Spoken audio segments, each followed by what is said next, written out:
Hello साथियों। आज की क्लास में हम लोग 24 जनवरी 2019 को जो आरपीएफ कांस्टेबल का पेपर हुआ था उसका शिफ्ट 3 करने जा रहे हैं। तो जितने भी नए लोग हैं चैनल को लाइक करेंगे, शेयर करेंगे और सब्सक्राइब करेंगे। इसमें हम लोग टोटल 50 प्रश्न देखेंगे, क्योंकि आरपीएफ कांस्टेबल में जीके के टोटल 50 प्रश्न पूछे जाते हैं और इन्हें हम काफ़ी कम समय में कवर करेंगे। तो ऐसे ही महत्वपूर्ण वीडियो पाने के लिए आप लोग एक बार जरूर इस चैनल से जुड़ जाएंगे। तो आज का पहला प्रश्न है, अर्थशास्त्र के क्षेत्र में रिस्क को कम करने के लिए उपयोग की जाने वाली किसी भी वस्तु को किस रूप में जाना जाता है? इसे इंश्योरेंस के रूप में जाना जाता है। क्या कह रहा है कि रिस्क को कम करने के लिए उपयोग की जाने वाली किसी भी वस्तु को किसके रूप में जाना जाता है? तो इसे हम इंश्योरेंस के रूप में जानते हैं। अगला प्रश्न है, जलवायु परिवर्तन पर आधारित कृषि से संबंधित राष्ट्रीय पहल NICRA खाली स्थान द्वारा शुरू की गई थी। तो ये भारतीय कृषि अनुसंधान परिषद द्वारा ये पहल शुरू की गई थी। अगला प्रश्न है, निम्न में से किसे विश्व कवि के रूप में जाना जाता है? तो हमारे रविन्द्रनाथ टैगोर को विश्व कवि के रूप में जाना जाता है। अगला प्रश्न है, क्रिप्स मिशन भारत कब आया? तो क्रिप्स मिशन 1942 में भारत आया था। अगर आपको ये वीडियो पसंद आ रहा है ना, तो एक लाइक तो आप जरूर करेंगे। एक लाइक हमें बहुत ही मोटिवेट करेगा ताकि आपको लिए और अच्छा कंटेंट प्रस्तुत करें। तो आपको अगर ये वीडियो पसंद आया तो जरूर एक लाइक दें। अगला प्रश्न है, जनहित याचिका की अवधारणा कहाँ उत्पन्न हुई थी? तो ये अमेरिका से शुरू हुई थी। PIL पब्लिक इंटरेस्ट लिटिगेशन की अवधारणा कहाँ से उत्पन्न हुई? तो यूनाइटेड स्टेट्स ऑफ अमेरिका से। अगला प्रश्न है, रविंद्रनाथ टैगोर को साहित्य का नोबेल पुरस्कार उनकी किस कृति के लिए मिला? तो उन्हें गीतांजलि के लिए 1913 में साहित्य का नोबेल दिया गया और भारत की तरफ से नोबेल पुरस्कार जीतने वाले पहले भारतीय यही थे, रविंद्रनाथ टैगोर। अगला प्रश्न है, दूध के रोगाणुओं की उत्पत्ति को रोकने के लिए उसे 15 से 30 सेकंड तक 70 डिग्री सेल्सियस पर गर्म करके तुरंत ठंडा करने की प्रक्रिया कहलाती है। इससे हम पाश्चराइजेशन कहते हैं। अगला प्रश्न है, संविधान के अनुसार राज्यसभा में सदस्यों की संख्या कितनी होती है? तो इसका होता है 250। और पिछले शिफ्ट में पूछा था कि लोकसभा में कितना संख्या होता है। तो आप अगर पिछले क्लास के वीडियो देखे होंगे तो आपको याद होगा, आप प्लीज इसे कमेंट में लिखेंगे। अगला प्रश्न है, वह रासायनिक अभिक्रिया जिससे कोई पदार्थ ऑक्सीजन से अभिक्रिया करके ऊष्मा उत्पन्न करता है वह कहलाती है, उसे हम दहन कहते हैं। अगला प्रश्न है, उत्पादन या वितरण द्वारा मूल्यवर्धक के प्रत्येक चरण में एकत्रित कर खाली स्थान के रूप में जाना जाता है, तो उसे हम मूल्यवर्धित कर कहते हैं। अगला प्रश्न है, 1947 में न्यायिक सक्रियता शब्द किसने गढ़ा? तो न्यायिक सक्रियता शब्द जो थे आर्थर स्लेजिंगर ने न्यायिक सक्रियता शब्द को गढ़ा था 1947 में। अगला प्रश्न है, निम्नलिखित में से कौन एक अंतःस्रावी ग्रंथि है?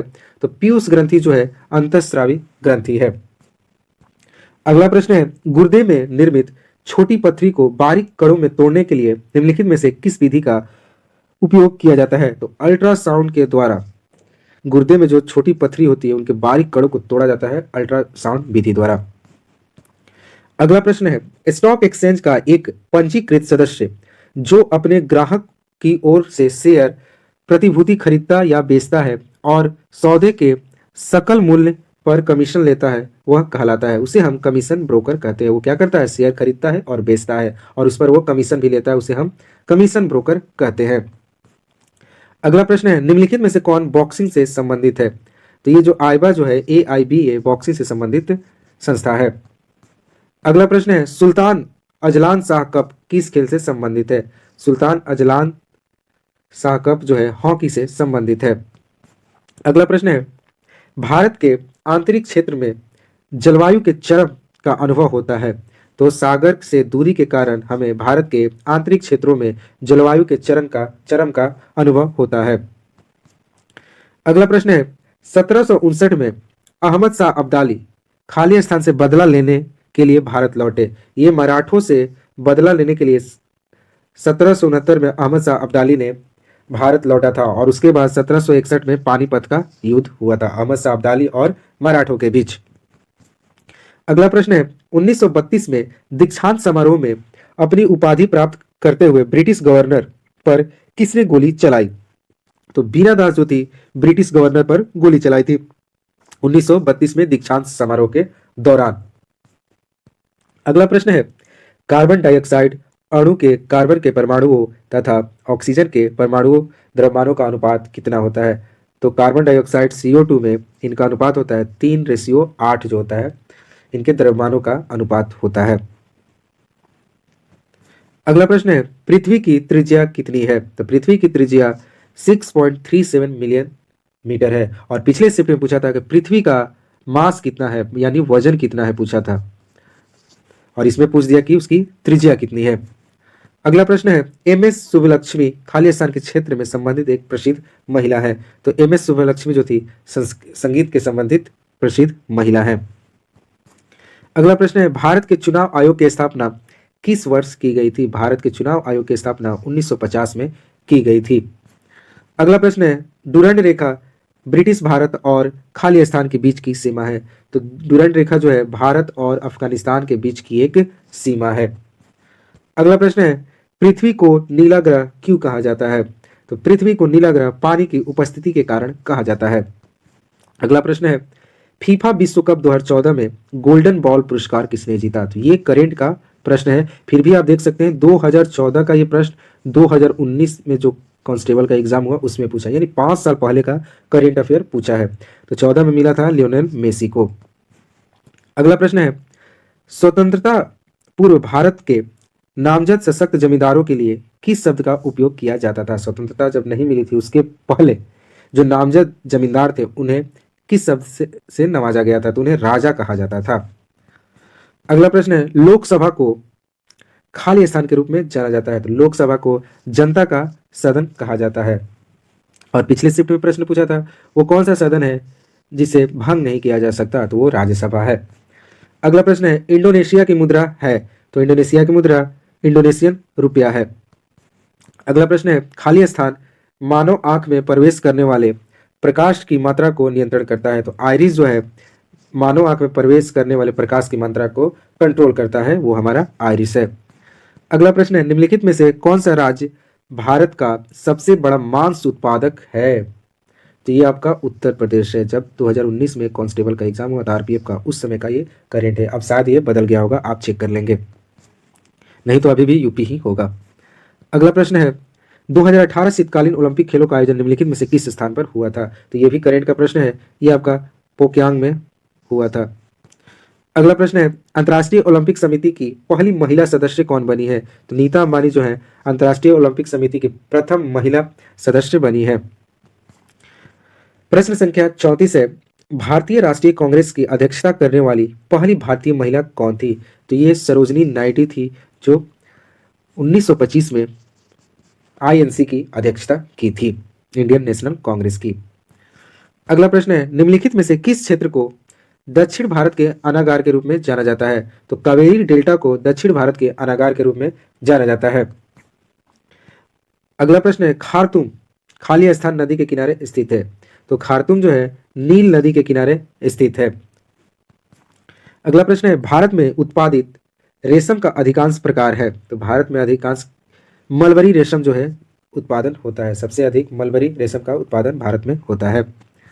अगला प्रश्न है, चंडीगढ़ शहर के वास्तुकार कौन थे? तो ली कार्बूजियर जो है चंडीगढ़ के वास्तुकार हैं। अगला प्रश्न है, राज्यसभा का सदस्य बनने के लिए न्यूनतम आयु कितनी निर्धारित की गई है? तो राज्यसभा के लिए 30 साल निर्धारित की गई है। तो इससे रिलेटेड भी प्रश्न बना था कि राज्यपाल बनने के लिए न्यूनतम आयु कितनी होनी चाहिए? तो 35 साल। फिर पूछा था कि लोकसभा का सदस्य बनने के लिए न्यूनतम आयु कितनी होनी चाहिए? तो 25 साल। और फिर पूछ दिया कि राज्यसभा का सदस्य बनने के लिए न्यूनतम आयु कितनी होनी चाहिए? तो 30 साल। अगला प्रश्न है, उपभोक्ता संरक्षण अधिनियम वर्ष में लागू हुआ था? तो ये 1986 में उपभोक्ता संरक्षण अधिनियम लागू हुआ था। अगला प्रश्न है, अंगोरा, अल्पाइन और न्यूबियम प्रकार खाली स्थान के उदाहरण है। तो ये बकरी के नस्ल है। कौन कौन? अंगोरा, अल्पाइन और न्यूबियम, ये बकरी की नस्ल है। अगला प्रश्न है, पदार्थ का मूल रूप जिसे रासायनिक अभिक्रियाओं द्वारा सरल पदार्थों में तोड़ा नहीं जा सकता वह कहलाता है, उसे हम तत्व कहते हैं। अगला प्रश्न है, भारत में जनहित याचिका की अवधारणा के प्रणेता कौन थे? तो ये हमारे जस्टिस VR कृष्ण अय्यर और PN भगवती भारत में जनहित याचिका के अवधारणा के प्रेरणा थे। अगला प्रश्न है, भारत के राष्ट्रपति के पद का कार्यकाल कितना होता है? तो भारत के राष्ट्रपति का कार्यकाल 5 साल का होता है, प्रधानमंत्री का भी 5 साल का होता है, गवर्नर का भी 5 साल का होता है। अगला प्रश्न है, पौधे में तनों में छल्लों का निर्माण और जड़ों में वृद्धि कौन से ऊतक के कारण होता है? तो ये लेटरल मेरिस्टेम के कारण होता है। तो टिश्यू से रिलेटेड, ऊतक से रिलेटेड प्रश्न पिछले शिफ्ट में भी पूछा गया था। अगला प्रश्न है, कोलंबिया पठार किस महाद्वीप में स्थित है?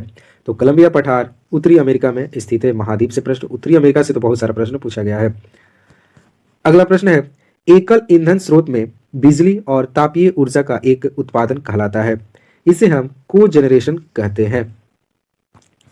अगला प्रश्न है, भारत का पहला नगर निगम खाली स्थान में स्थापित हुआ था? तो ये आपका मद्रास में स्थापित हुआ था, भारत का पहला नगर निगम। अगला प्रश्न है, संसद में एक वर्ष में कितने सत्र होते हैं? तो संसद में एक वर्ष में 3 सत्र होते हैं। आप कमेंट में लिखेंगे वो तीनों सत्र के नाम, वो सत्र कौन कौन से हैं। और आज का लास्ट प्रश्न है, 2021 में पुरुषों के विश्व मुक्केबाजी चैंपियनशिप में की मेजबानी किस देश द्वारा की जाएगी? तो ये करंट का प्रश्न है, आप याद नहीं करेंगे, तो इसका आंसर हो जाएगा भारत। तो आज हमारी क्लास यही समाप्त हुई। अगर आपको ये पसंद आया है तो लाइक करें और चैनल को सब्सक्राइब करें। मिलते हैं नए वीडियो के साथ। जय हिंद, जय भारत।